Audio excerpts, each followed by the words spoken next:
Oh, yeah. Hello everybody and welcome to the United Stand. Hope you're all doing really well. We've got the latest Manchester United news and chat with you as always. Interesting news on this first Monday of the international break. We've had Didier Deschamps speaking about Paul Pogba and basically exposing that he's not very happy.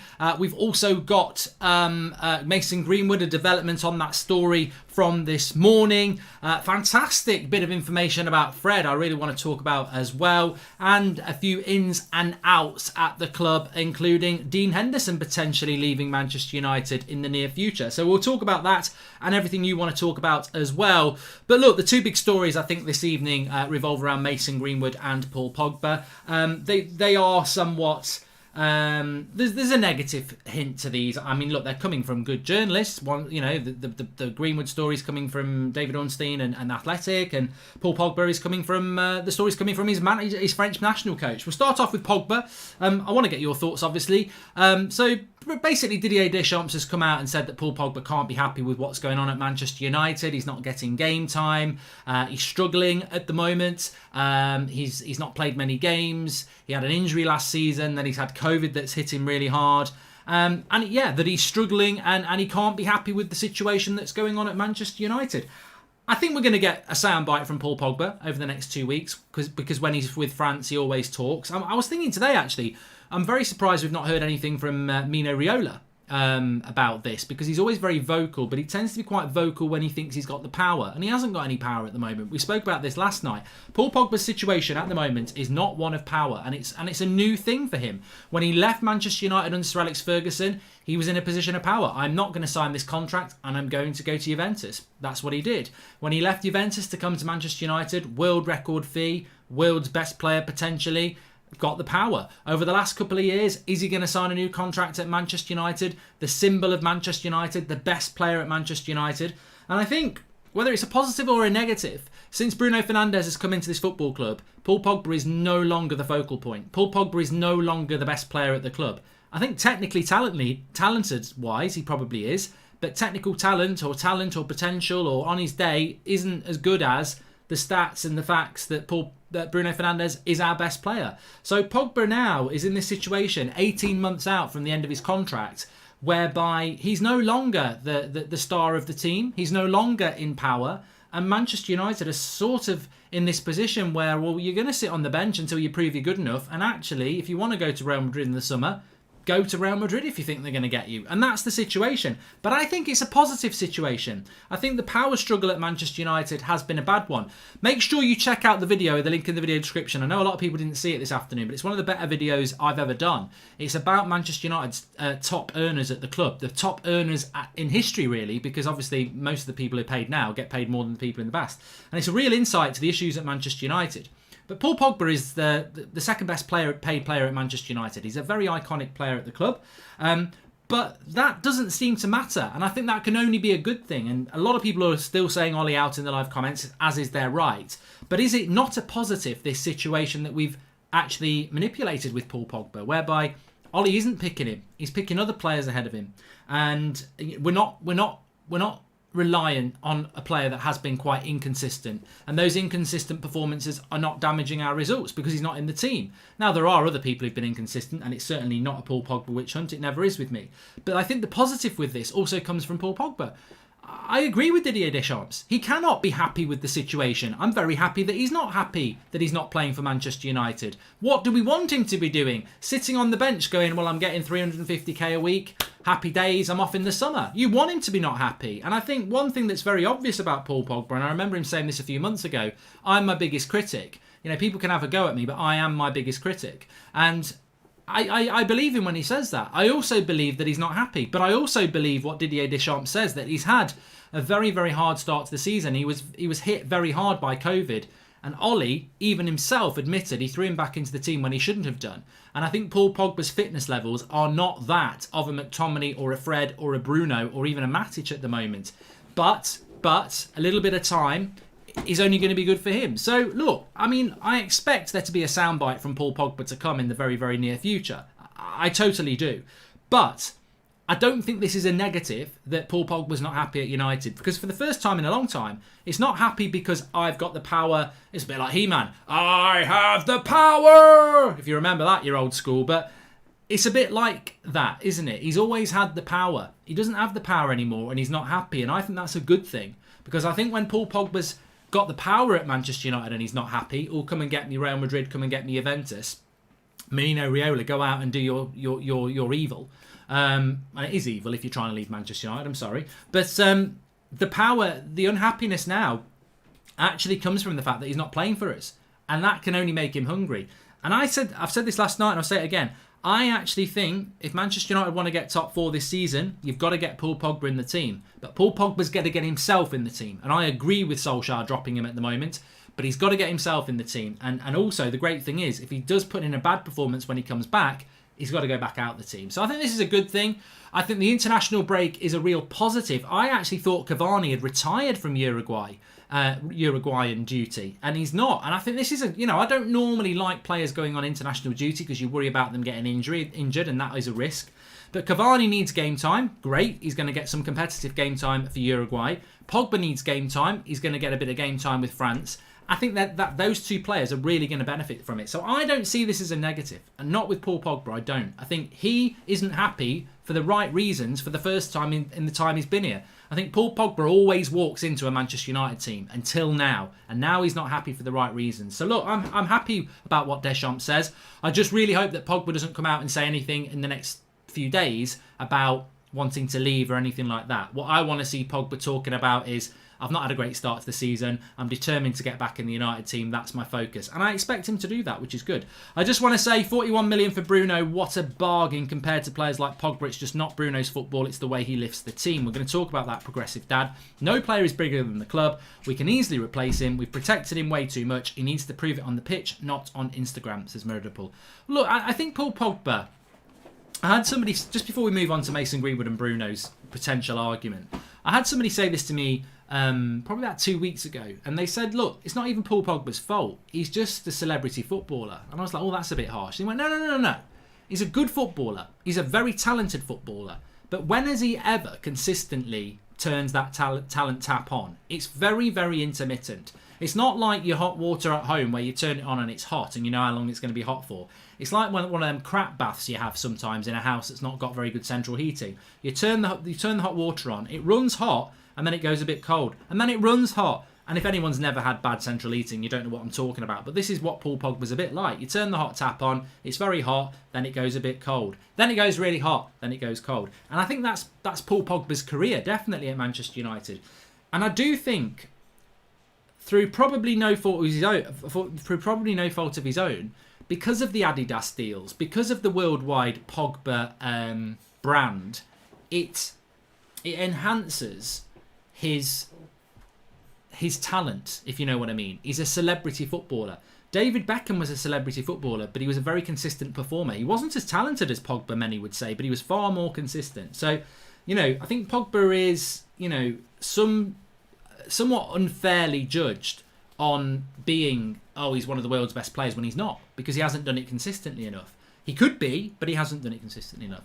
I take Ollie over Pogba any day. Ollie as a coach did more for United than Pogba as a player. Just go and let players who actually want to play for United play, says Michael Pascal. Obviously, I disagree with that, Michael. I don't think you can... What we're going to do, I'd have a team of Scott McTominays. You can't just let people play for United because they're passion merchants. They've got to have talent. Do you think Zlatan would improve the team, and do you regret that the club got rid of him? Nope. Unknown. Zlatan was finished. AJ or Tyson Fury, says Bernay Collins. It's not a boxing channel. Back to that. Zlatan left because he was finished after that knee injury. He never could have played in the Premier League again. That's why he went to. That's why he went to the MLS. I mean, he's doing it in Serie A, but Serie A is a lot slower than the Premier League anyway. I think as performing without him makes the prospect of losing him much less devastating. Losing him used to be a fear of mine, says Daniel Luciano. I think that's a good point. Mark, in the current formation that Ollie prefers, 4-2-3-1 and squad we have, where does Pogba play? And Oantu, that's another very good comment as well. I don't think Paul Pogba does fit into the current formation if Ollie wants to play the 4-2-3-1. Where do you fit him in? He's not a wider player. You're never going to drop Bruno, and he's not a Fred player. And we're going to talk about Fred in a few minutes, and I'm going to blow you away. Like, literally, Fred is it's an unbelievable thing we're going to talk about. I think the way Pogba moves is too slow for the Premier League, says Per Eric Klassen. Well, yes, and more yes. Pogba was his most consistent and his very best when he's played for France and when he's played for Juventus. He's never played in La Liga. He's only played for France national team, Juventus and Manchester United. And at Manchester United, he's been very hit and miss. For France, he's been better. And for Juventus, he was better. Serie A is slower than the Premier League. And international football is slower than the Premier League. So I think there's a very good point there. And people call his style languid and lazy. It isn't. He's a very good footballer. I just don't think this league suits him.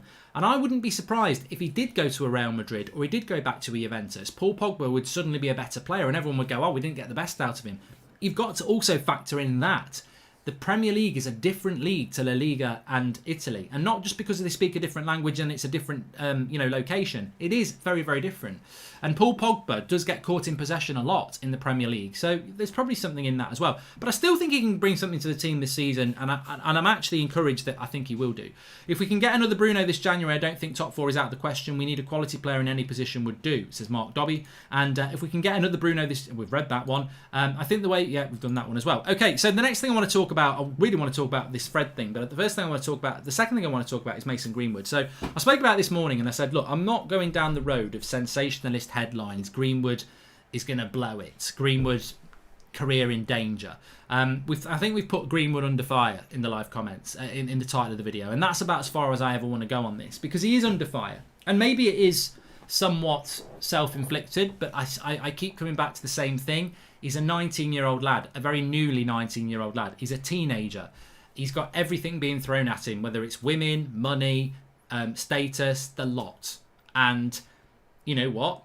For a youngster as well, you're in a world where I hate saying this, and it's a bit stereotypical, and maybe I'm not quite right, but I think if you're in a settled relationship, lockdown's hard. But it's not as hard if you're a young person who just wants to go out, meet people, and, you know, the things that most teenagers and people in their early 20s do, which is about relationships, having different relationships, growing as a person until you do settle down. And Mason Greenwood's 19. You know, why should he be in a relationship with one girl that, I'm going to be with for the rest of my life, move in, love? You know, he's as harsh and blunt as it is, a lot of 19-year-olds, 18-year-olds, 21-year-olds, 23-year-olds, they have a lot of relationships as they build towards the one where they want to settle down. Well, lockdown sort of, you know, people are still doing that. But if you're a Manchester United footballer in a bubble, you're in a bubble. You're not allowed to do all that stuff. So if he does do it, he's actually going to get into a lot of trouble, isn't he? Because he's breaking that. That's what he did in Iceland. So, but actually, is he not just doing what most youngsters do? But then everyone says, well, no, he's not most youngsters. He's a young footballer playing for Manchester United. He's not understanding the privileged position he's in. But having said that, he's still a young lad. So there is some new updates. United let Pogba down. Look at France's team's manager compare with United's promises, ambitions to Pogba since he came and what actually happened, says Ibrahim. But mate, I think what a lot of people would say is that Bruno Fernandes doesn't seem to struggle with coming into a United team and playing really well, does he? I've always been a bit of a sceptic about Paul Pogba needs great players around him to play great. I don't think that's the case. I think if Lionel Messi came and played for Manchester United for the last 4 years, he'd probably be scoring loads of goals and one of the best players in the league, despite us not having 3 or 4 other top players around him. I still think Pogba should be doing better for what he's had around him. You can't take the good without the bad and bad without the good. I'd sell Pogba to build the squad or play a 4-3-3 with him in Bruno's role, says Dylan Taylor. And Marcus Prouset, latest member of the United Stand Members Club, thank you for joining. So what has been said about Mason Greenwood? Well, basically what they're saying is that there was one story saying that the contract plans for Mason Greenwood have been shelved. I don't think that can be true because whatever we think about Mason Greenwood, if we let his contract run down, there'll be somebody there to take him. There'll be more than somebody.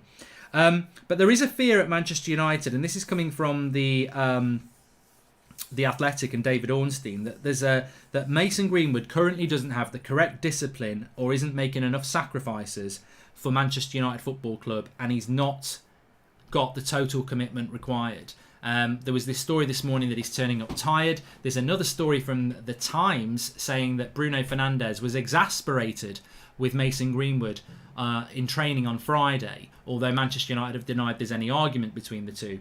I mean, it's not an argument, is it? I would imagine if there's any truth in this, Bruno Fernandes is training with Mason Greenwood. Mason Greenwood's not putting in the desired effort, and Bruno Fernandes, like Roy Keane used to, is giving him a bit of a bollocking in a footballing sense. They're not fighting, they're having an argument. It's like anybody. If we're playing five-a-side and one of my five-a-side members is missing chances and not putting in the effort, I don't care whether it's Manchester United or a kickabout down the park. You're going to bollock them. That's what you're going to do. I remember playing we used to do PE on a Thursday afternoon when we were about 15, fifth years at school or whatever the year they are now. My best mate wasn't particularly good at football, but he was playing up front for us. It was a really tight game in this hour lesson that we were having. I think it was like 2-2 on a full-size pitch.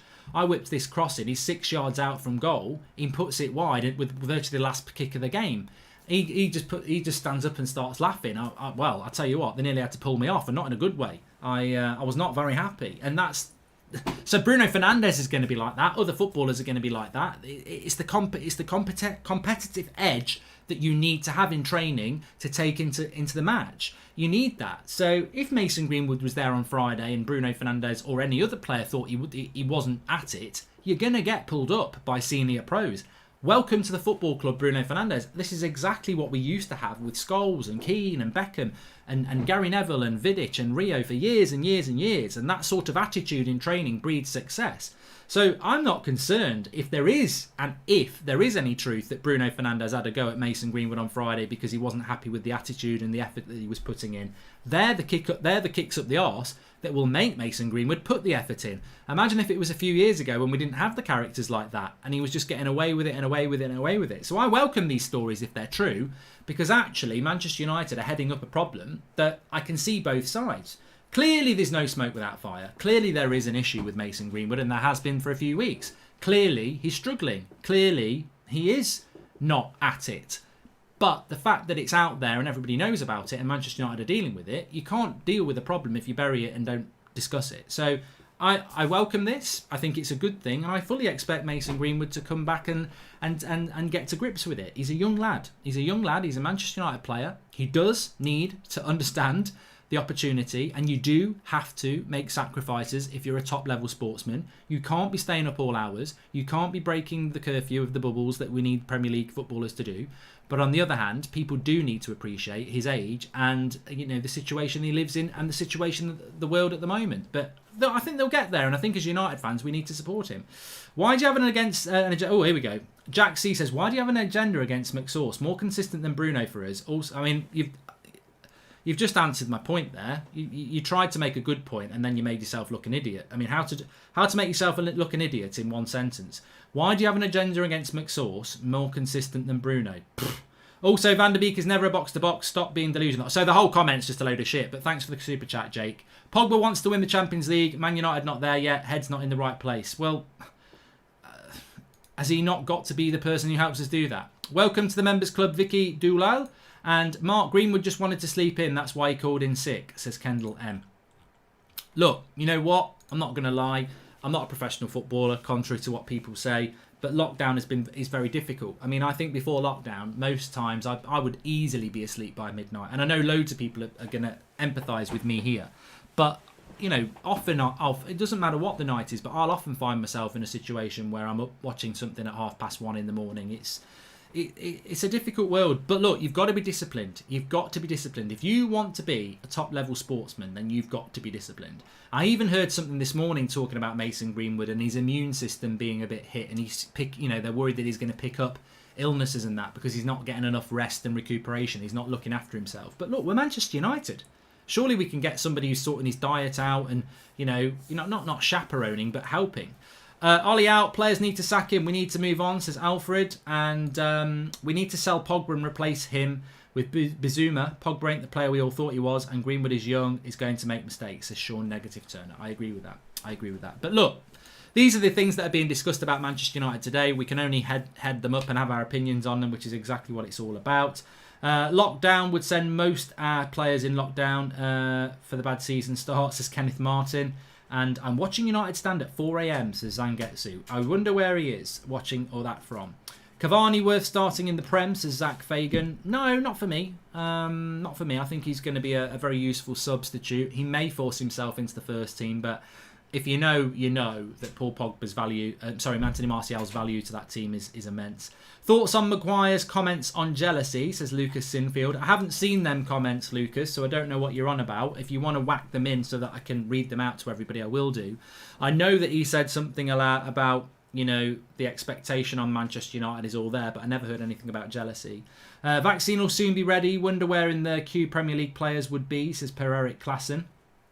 Yeah, I mean, this is a big story, actually. I was going to talk about it in a little bit, but look, you should be seeing this worldwide. There's a story worldwide that there's this vaccine that's 90% success rate.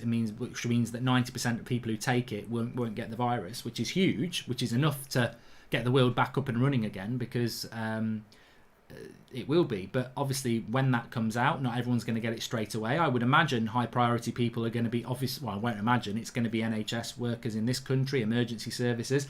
But I would imagine, you know, football with the money that it's got would be looking to do that. The more interesting thing for me is, and I did say this, if you look at United's start to the season, we lost to Arsenal at home, we drew with Chelsea at home, and we lost to Spurs at home. There were no fans. By the time we play Arsenal, Chelsea and Spurs, we could well be playing them at their place with fans in the ground. And the disadvantage hits us again. I thought we had a big disadvantage at the start of the season with no pre-season. We could hit a disadvantage at the end of the season in a positive way, because it was great. We do need fans back at the football. But if this moves as quick as I think it probably will, we could see fans back in the grounds by, I think, certainly by March now. So I don't think we're going to see a fanless season in football, which is a positive because society in general needs to start getting back to normal. It's been a very, very tough year, as we know. Norwegian media says that Ollie wants to swap Pogba for Odegaard. Haaland wants to play with Odegaard, says Joaquin Hogby. Well, interesting. I don't know that would happen. Sylvan wants to talk about Fred. I want to talk about Fred for a moment, because I think that Fred, to me, is an absolutely essential cog in this Manchester United side at the moment, and you can't underestimate it. I was very angry with Ole Gunnar Solskjaer against Arsenal, because I thought Fred against Leipzig, against PSG, even, you know, against obviously at the weekend against Everton, he's had some really standout performances over the last month. But against Arsenal, he was terrible. Absolutely terrible. But if you know football, and many of you do, and you know the tactical switch that he made, and many of you do, Fred works better in a sort of defensive box-to-box role, where he can roam that midfield area and win the ball back. High press football. Against Arsenal, he got McTominay to do that and told Fred to sit in front of the back four. It was a bad tactical decision, and it probably cost us the game. He goes back to the more roaming role against Everton, and McTominay sits, and he's back to being one of the man of the match again. The interesting thing is, when you look across Europe, and I know stats aren't for everybody and they're not always for me, but I do like this one. When you look across Europe, with Alan and Lemar or Lemar, or however you pronounce it, at RB Leipzig, the Austrian, I think it's Conrad, isn't it? Fred, Alan and Lemar, Alan at Everton, are the three most pressing midfielders in Europe. That is there to be seen. How they press the ball. Well, that's very impressive. And to me, I think in Fred, we've probably found the player that I've wanted, and many of us have wanted for a long time. That high press player with a low sense of gravity, who's tenacious, who gets the ball back and wins it off the opposition in positions where they win it and they create something. How many times in the last month has Fred broken the play up and we've gone and scored very quickly afterwards? I think Fred, and that's a really interesting thing, because he's one of the best in Europe now at doing that. He's imperative in the Manchester United side. And I think that, you know, we started about Pogba, but actually this is really, really important. If Fred's good in that role, he's not a CDM. He's not the holder. So somebody's got to hold, and Fred's got to play as well. That's the evolution of Manchester United now. Fred is unbelievably important in this United side, unless we go and buy a CDM who can do the job of Fred and a McTominay or Matic, which we don't have. So we're definitely wandering into this world now. However Ollie sets us up, he's got to play McTominay and Fred, or Matic and Fred, which means he's always going to play Bruno, which means he's really going to struggle to get Pogba in the team, and he's really going to struggle to get Van der Beek in the team unless he plays them in the wider positions. Now, I think Van der Beek can play where Mata plays, and I think he can do a better job. But I don't think Pogba's really good there, and I don't think he's good off the left. So Fred, in many ways, is the player that's keeping Pogba out of the team, because it always used to be Matic, Pogba, Bruno, and now it's mainly McTominay in the Matic role and Fred in the Pogba role. And that, I mean, but you can't argue with Fred. He's been fantastic at the moment. Really, really, really is. And you know, I think it's very important to bring that into the show because he has been superb. How come you slam Ollie for making COVID excuses for the performances but are now making the same excuse for Greenwood? We're all in a pandemic, says Thomason Adiola. How come, Thomason, you can't understand two very, very different points? What you're talking about is on Friday in the press conference when Ole Gunnar Solskjaer came out and said that we're living in a very difficult time. People don't really understand the physical and mental pressure COVID and the pandemic is putting on my team. Well, I thought that was appalling. I thought it was appalling from Solskjaer to say that because these footballers are very well paid, and they are doing a job that isn't as demanding as many other people. They're not losing their job like many other people. They're not emergency workers like many other people. So to use COVID as a general excuse for our start to the season, I thought was very, very poor. How can you compare that to what I just said about Mason Greenwood, who actually isn't a starter for us, isn't the reason we've lost games, so Ollie's point's out the window, and is a youngster who is being touted as one of the best young players in the world, who is clearly not living up to the expectations of the football club or the fans at the moment. And what I'm saying is we need to support that player. I'm not saying what he's doing is right, if it's true, but what I am saying is we need to support him as a Manchester United player. And also, as I said at the start of this video, he is a teenager, effectively, who is not in a stable relationship, who is probably spending a lot of time at home on his own or with his mates, not able to go out and do what other people are doing because he's a professional footballer in a bubble, as he should be. That is very demanding, and obviously he's struggling with that. So they're two very different points. I'm talking about an isolated teenager and how lockdown would be impacting on him or is impacting him and how he's struggling with it. And you're trying to compare that to my same comments about Ollie using it as an excuse for his whole squad. Very different. It's no secret that even Pep was a big admirer of Fred. Fred can play a lone CDM if we had a better defensive partnership, says Sharath Kmatfit. I think that's a great point as well. Pep was a big admirer of Fred, and I think he's a very, very good player. A very good player. Mexis says, talk about the captain. Well, Harry Maguire's captain at the moment. I don't think that's going to change. My opinion is not going to change that the real captain is Bruno Fernandes. I mean, even this story about Greenwood, it's Bruno Fernandes who's not happy with Greenwood's training. It's not Harry Maguire. I don't think Harry Maguire's a very good captain. I don't. I think he's I don't think he's a very good centre-back for Manchester United across his career. But what I have seen about Harry Maguire, and I will sing his praises, both times he's played against Everton at Goodison Park, he's been absolutely superb. He's been the centre-back I thought we were spending £80 million for. Why is his performances so far off that? I mean, maybe one of those things is the responsibility of the captaincy. I think the captaincy being taken off for him and him having to focus on being a centre-back might make him better. I felt that the captaincy diluted Rooney, and you know, Harry Maguire wouldn't be the first player who, given the captaincy, it affects their play. A captain should be so consistently good that they get the captain's armband because of that. A captain can never be somebody who isn't one of the best players on the pitch every week. How would you take it if you were playing for Manchester United, you make a bad pass and Harry Maguire bollocks you? You might take it, or you might think, who's he to tell me what to do? He's been at it for months. So, but in many ways, the captain of that team's Bruno Fernandes. You know it, I know it, Ollie knows it, the Man United players know it. The way he acts, he's the captain. He is the inspiration. He is the fire starter. That's what he is. So, you know, he should have the captain's armband, but I don't think it's going to happen. And ultimately, does it cost as much anyway? I mean, at the end of the day, Harry Maguire played very well against Everton, but it was Bruno and Fred who won us the game, and it was actually Bruno who won us the game. Mark, look at Ansu Fati. He's younger than Mason and is mature. Why do you think Mason can't mature? Also, I hope United get some consistencies, Roberto Rosas. Yeah, but why am I so funny and Flex isn't? Because everybody's different.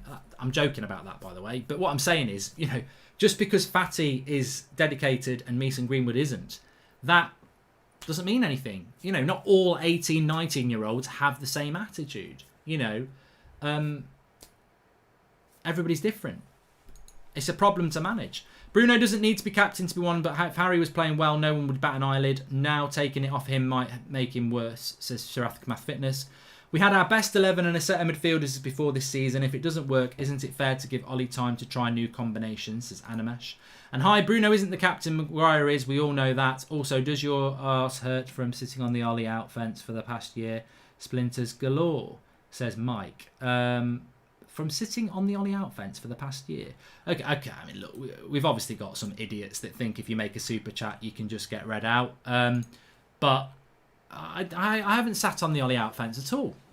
I was Ollie Out after the Burnley game. I was one of the first people to be Ollie Out. And then Bruno came in and I was like, look, this is the player that they should have got 8 months before. Let's see what happens. And to be honest with you, it's been pretty good since then. I'm agitated. I'm frustrated. I've been very angry with what Ollie's done, but I don't feel that I don't feel we're at that point yet. I don't think we're far off, but I don't think we're at that point yet. I do think 1 or 2 bad results and he'll be gone. I think that's where we're at. But, you know, I've also got to go off the information I get as well. And I think that just to go Ollie out because, ooh, that's controversial, that's not what I'm going to do. I was late with Mourinho. Everybody who's watched this channel for a few years knows that with Mourinho, I was one of the last to sort of go Mourinho out. And with Ollie, I just think that, look, I think this is the long goodbye. I think he will lose his job. I think it's inevitable. And I think he's going to need a miraculous season to still be in a job next season. He might survive until the end of this season. He might not make Christmas. I don't know. But I do think he will go. But I wouldn't be sacking him at the moment. No, I wouldn't be sacking him at the moment. He finished 3rd last year. We are 5 points off the top of the league if we beat our game, if we win our game in hand. We're only 2 points behind Man City. I think we're 2 points behind Arsenal. The person that's at the top of the league is actually Leicester, who won't be there at the end. So realistically, I think we're only 4 points off Liverpool, aren't we, if we win our game in hand? So, and we haven't played Liverpool yet. So, unfortunately, I know people would say, well, if you sack him now and bring Pochettino in now, any future losses might not happen. And I agree with that. But we're never going to be the club that does what Barcelona or Real Madrid do. We're not going to jump early. We'll jump late. That's what we do with managers. We wait till it's too late. And that's what will happen. Can we sim the international break, says Angie S. I think the international break could be quite good for United. I do. I think it's going to be good in relation to fitness and certainly people like Cavani and Pogba. I'm Ollie Out. I don't think he has the credentials to be a United manager and I don't think he will get us to title contenders. Still love him though, says Sean, negative Turnham. There's plenty of reason to be Ollie Out. There's plenty of reason to be Ollie Out. But for me, at the moment, I think that, you know, the story will be told when we come back. I expect us to beat West Brom. I expect us to beat Istanbul. Then we've won 3 games in a row. And then I think it gets interesting because then I think we've got Southampton, PSG, Leipzig, West Ham, Man City. And then them 5 games I think are going to be very, very important. Fahed says that Bruno's 1 in a million. We ain't getting a player like him for the next few years. Exactly. And that's why when I was Ollie Out after the Burnley game and we did get Bruno, that's why I was willing to give it another go because I knew that this was the player that we needed to get. And we very nearly messed it up. We were very lucky to get Bruno in the way that we did, having messed it up the previous summer. But now that we've got him, I mean, bloody hell. The one thing I always think about Bruno is how it just totally and utterly highlights how incompetent our board is. Because that summer before we got Bruno, they walked away from it. No, it's not worth the money. And then because McTominay and Pogba got injured just before Christmas, they were desperate, so they went back in for Bruno. Imagine if Pogba and McTominay hadn't got injured. We never would have gone in for Bruno. He'd be at another Premier League club. We're just so lucky that our incompetence allowed us to go back in because we nearly missed that deal. He very nearly went to Spurs with Poch. Hey Mark, I hope all is well with you and the fam. I want to hear your opinion on abusing James Speed if we sub him in the last 10 minutes of the game, says David Nihan. Yeah, but you know, it's like a game of FIFA. Pace is overrated. You know, pace is great if you can get somebody on the ball with loads of space to run into, but most Premier League clubs aren't that stupid. I don't think you can just put Dan James on for 10 minutes and expect him to blast away and hit a team on the break. Dan James hitting teams on the break in the last 10 minutes is only going to work if you're 3-0 up and that team, or you're 1-0 up and that team's chucking men forward. If you're 1-0 down and you bring Dan James on for the last 10 minutes, what's the point? They're going to be sitting deep. You'd be better on bringing a Juan Mata on who might be able to find a pass or something like that. I think Dan James's future at Manchester United is limited until he finds some football intelligence. And that's not me being harsh against Dan James. It's something I've said for a long time. I still think he can find it, but he hasn't got any football intelligence. He doesn't know what pass to make. He doesn't know what to do when he's got 3 or 4 players in front of him. He's still got a lot of growth if he wants to be a Premier League footballer. Hi Mark, with more points than this stage last season and although some negative results, some good ones too, doesn't Ollie deserve the rest of the season, says Luke. No, Luke. I mean, you can't, at this point, you can't say give Ollie the rest of the season. It's not been a very good start to the season. I know we've got more points than we did at this time last season, but last season was crap. And we finished 3rd because everyone else was crap. And this season's been crap. And the only reason we're in a position where we might be able to salvage something is because everyone else has been crap again. Arsenal, although they beat us, they've lost a lot of games. Chelsea dropped a lot of points at the start of the season. Liverpool have already drawn 2 games and lost 1. Man City have dropped a lot of points. People are doing things that you wouldn't expect. That's why United and Ollie must be given more time. But I wouldn't give him till the end of the season, because what if he comes back after this international break and loses 3 games before Christmas? To me, he's gone. And he probably should be gone. So I think let's not, do what you want. But for me, I'm not putting a time limit on it. And I'm not putting an expiry date on it. You're always going to be driven by what the league table is. Ollie could lose his next 2 games, but if everyone else is dropping points, he'll still be in a job.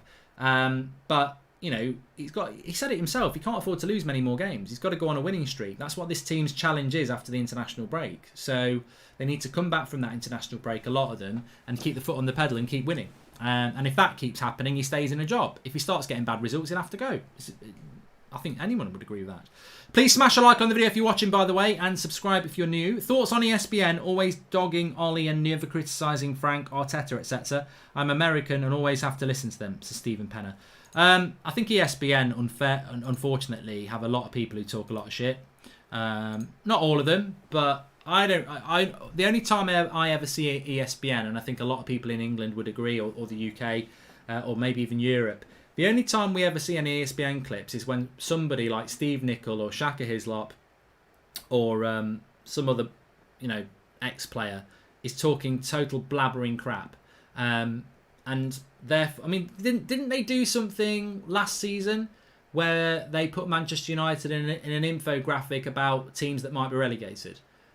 They are probably the talk sport of America. They're just sensationalist, and the great thing about being sensationalist is that people don't really respect you, which is what I understand. I'm only joking. Mark, any early January transfer predictions? Says Angie S. Yes, but let's see what happens over the international break. What makes me laugh is that all the people with the Bruno agenda, because he gives the ball away, were the same people criticising the board when they backed out of the deal for the same reason. Pathetic, says Shady. I'll never understand the Bruno criticism, which is why I was trying to talk to Bricky about it last night. I'll never understand it because, yeah, he might give the ball away, and yeah, it'd be better if he didn't do that, but look at his stats, even though he does give the ball away. He's one of the best players in Europe.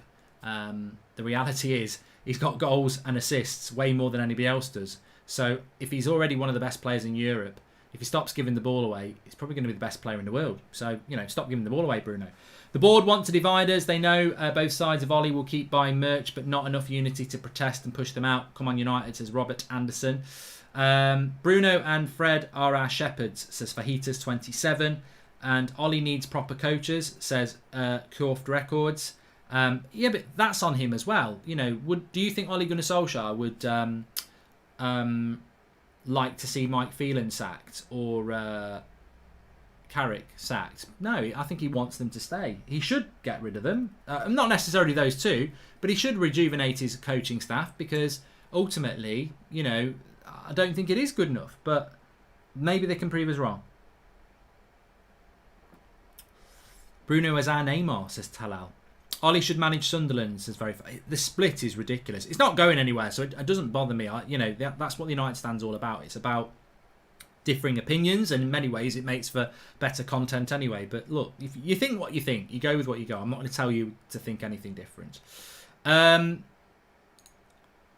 thing I did want to bring in as well, Dean Henderson. There's talk that Dean Henderson might go on loan, which is quite interesting because I said this at the start of the season. I never understood why Manchester United gave Dean Henderson a contract on £140,000 a week, rumoured, and then kept him at Manchester United. He is one of the best goalkeepers in the Premier League, and he can't get a minute in the Premier League. But David De Gea is on 375k a week, and he's also one of the best goalkeepers in the world. We can only pick one. You don't want to alternate goalkeepers because that's a bloody stupid thing to do.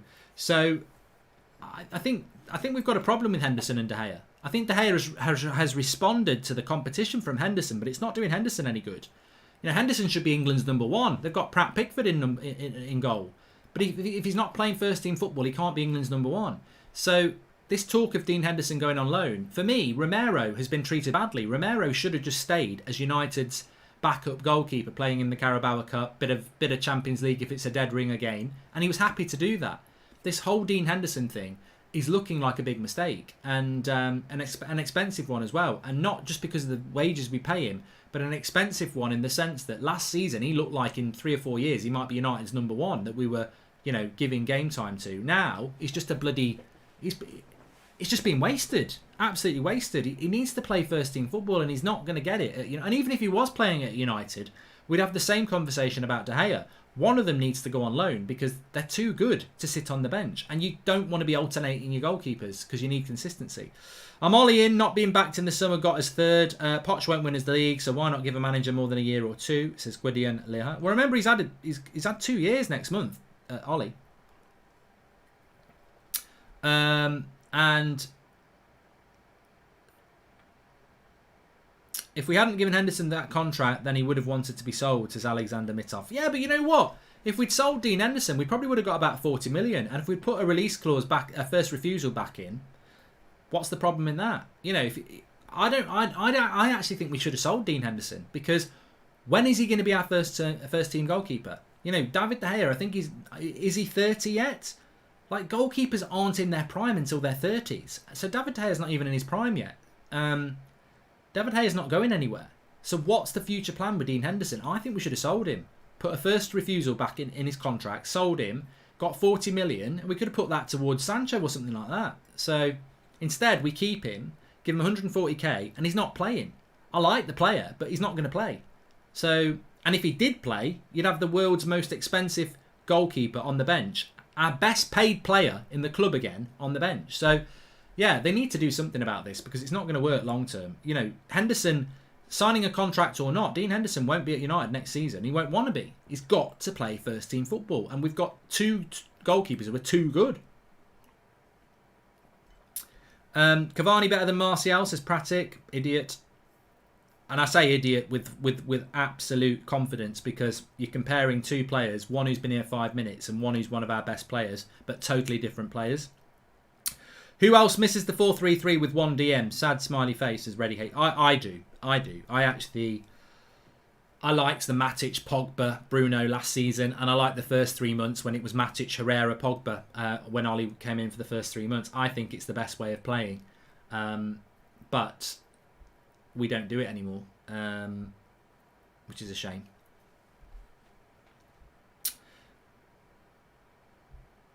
Oh, Cavani's won more titles in a year than Martial in his whole career, says Heel Hook. Why is it that some Manchester United fans have to pit 2 United players against each other when they play for the same club? This is an irritant of mine, and I'm sure it's an irritant of many of yours, that we've seen become more and more prevalent over the last few years. Rashford's better than Martial. Pogba's better than Bruno. It happens more and more, and now we get it with Cavani. They play for the same bloody club, you idiots. Why do you do it? Why do you cause that division in our football club? Why do you have to put 2 players from the same club against each other and then have an agenda against the player within our club because the player you want to play ain't playing? This is why people don't like Bruno, because they're in the Pogba gang. This is why people don't like Martial, because they prefer Rashford and now Cavani. So bloody childish. I presume these people are of a certain age, because they cannot be of a certain age when we were successful. Because hello, and I'm being sarcastic there. I'm not saying hello. Sarcasm. Ole Gunnar Solskjaer is a United legend, right? He barely started. He was always off the bench. And he was happy, and we were happy, and we loved him. So why can Cavani or Martial not be a bench player that we love and comes off the bench and is happy to do it and scores goals that benefits Manchester United Football Club? I'll never get why we have to pit two good players against each other and pick sides when they both wear the bloody shirt. Manchester United, I think so many fans make us Manchester divided. And I know people are now going to say, well, you do it with Van der Beek, but that's because I think Matt's shit. I don't pit them against each other. I think Van der Beek should start. It's a talent thing. But the Martial and the Rashford and the Pogba and the Bruno, that's not talent, because Pogba's talented and Bruno's talented and Martial's talented and Rashford's talented. But people compare them to each other. And this is where I saw it with Mourinho, actually. There are fans out there who just support Mourinho, not the team he manages. They support Mourinho. There's Pogba FC. There's even Martial FC. There's Neymar FC. There's Messi FC. There's people out there who support a player and sort of support the club because it plays for the club, but they support the player more than they support the club. I could never. I find it foreign, but then again, I'm a bit older than everyone else. Prime Cavani definitely better than Martial. But I don't care, Mario G. I don't care. They play for the same bloody club, and he ain't Prime Cavani anymore. I'll take Martial over Cavani every day of the week, but I'm very happy that Cavani's at the club now. I thought it was a very desperate signing, but we needed to do it. We should have bought somebody better.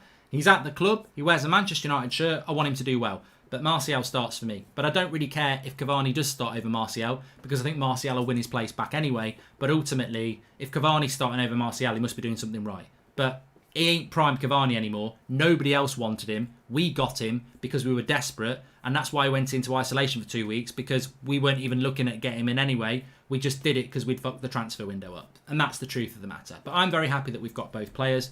I'm very happy that we've still got Paul Pogba at the club. I think Bruno's the best player at the club because he's proven that in a United shirt. I think Pogba's more talented. He's just not been more consistent. But I'm very happy that we have all these players at the club and they all wear a Manchester United shirt, and I just want them to perform consistently in it. I don't support an individual player over the club. If Bruno went to Real Madrid tomorrow, I would be very angry about it and very disappointed. Manchester United's the football club for me. What are we going to be in 5 years? Prediction, says Reddy HD. Where are we going to be in 5 years, says Reddy HD. Can anyone answer that? I don't know, but I don't like sitting on the fence. So I would say in 5 years' time, we won't have won a title. And we'll probably be doing what we're doing now, if the Glazers are in charge. I hope I'm wrong. 5 years is a long time, but I hope I'm wrong. It actually reminds me of something today. I was on YouTube today, and as we are now actually, and I got a recommended video, and I don't know why I got it, and it was something along the lines of, it was a United fan review of the season 2013-2014. I think it was the season where Moyes was there, and it said the worst Man United season of my life. And you know that, I think it's a Twitter account, tweets that preceded unfortunate events. I was like, at the time the person did that review, it clearly was the worst Manchester United season of their life. But I mean, look, 8 years later, I don't think it was anymore. I think we've had a few worse than that. So, look, it's been 8 years since we won the title, hasn't it? What's another 5? I don't know. Look, the word that we have, there used to be a word that ran through Manchester United, and it was called believe.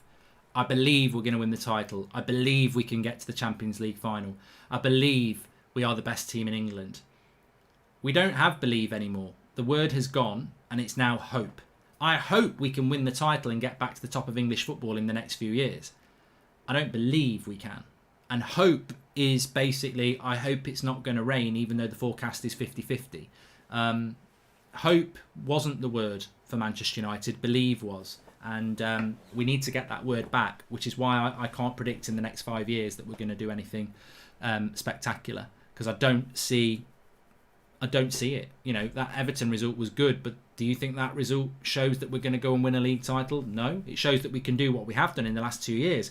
When the going gets tough, we can pull a result out the bag, but we can't do it consistently. And until we do that, I don't think you can believe we're going to do anything. Don't know if you've talked about this already, but thoughts on Wan-Bissaka being left out of the England squad? I don't really have any thoughts on it, Iffy. I mean, Southgate's not a manager I respect. So, look, he wasn't picking Luke Shaw at left back when there was no left backs. He's been playing Kyle Walker at left back. Wan-Bissaka's definitely good enough to be in the England squad, but he